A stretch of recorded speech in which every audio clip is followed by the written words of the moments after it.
Hi guys, today we're going to do section 2.2, which deals with our international system, which we know sometimes as the SI, or the International System of Units.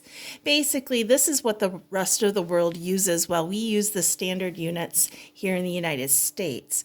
What is really nice about the international system is it's a pretty easy system to work with, and it's very consistent whether you're measuring with length, mass, or liters, which is your capacity.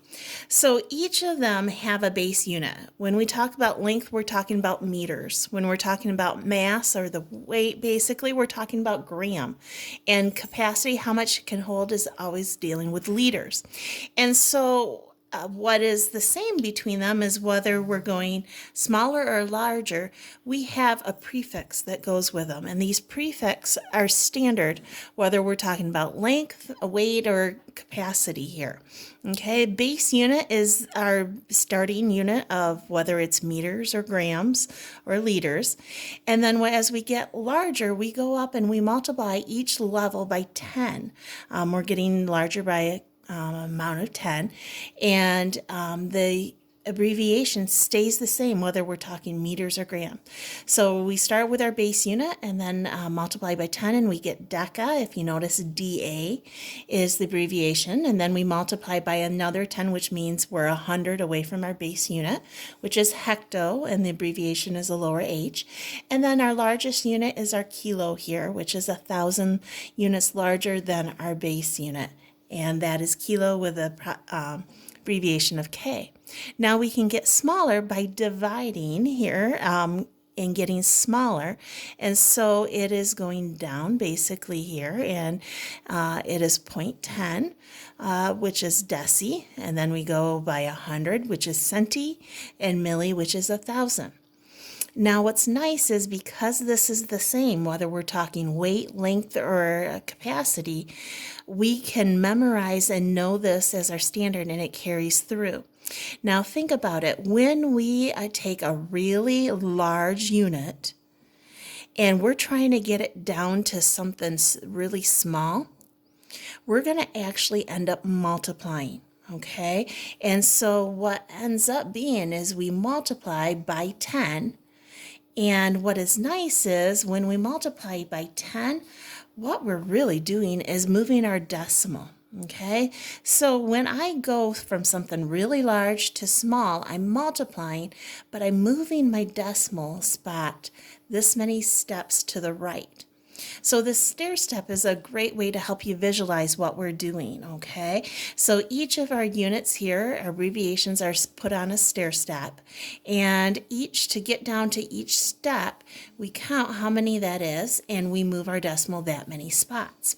When I am going from something really small with multiple units, and I'm trying to get to something bigger, which has less units, I'm going to actually divide, because I got to take that really big thing and turn it into something smaller. Well, sorry, take that back. I said that backwards. We're taking these multiple really small units and I'm trying to combine it into one really big thing.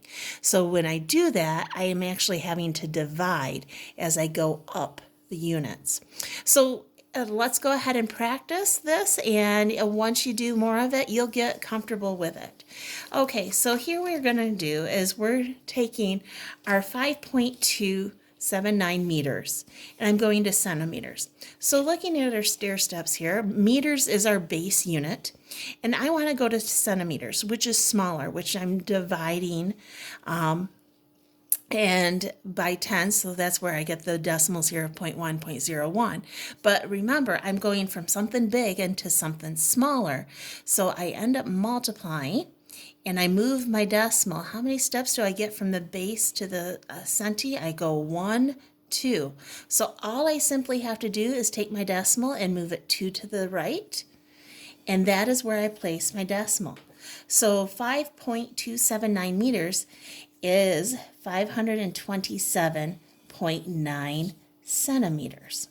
Okay, and that's all we're doing to convert between the two. So let's look over here. We're going from centimeters to hectometers. So centimeters is down here, and I'm going up to hectometers. So I have a whole bunch of little things, and now I'm trying to combine it into a bigger portion. So I actually have to divide. And how many spots? If I'm dividing, I move my decimal to the left. So how many spots do I need to move it? I move it 1, 2, 3, 4.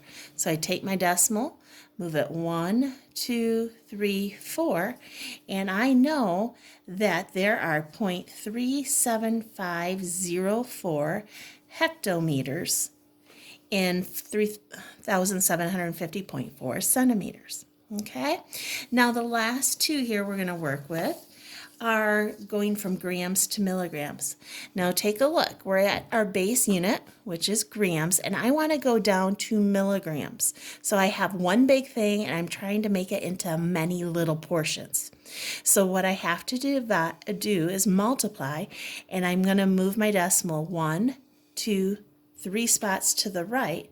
So my decimal spot is always behind the whole number, even though you don't see a decimal, and I'm going to move it 1, 2, 3. All those empty spots become zeros. And so I know that there are, I'm going to use the right unit there, I have 22,000 milligrams in 22 grams. Okay, the last one here, I've got 28 hectometers, and I want to convert it to kilometers. Now, looking on my stair step, hecto is right below kilo. And so it's smaller, so I'm going from smaller to larger. And so I actually have to move my decimal to the left just 1 unit. So answer is 2.8 kilometers.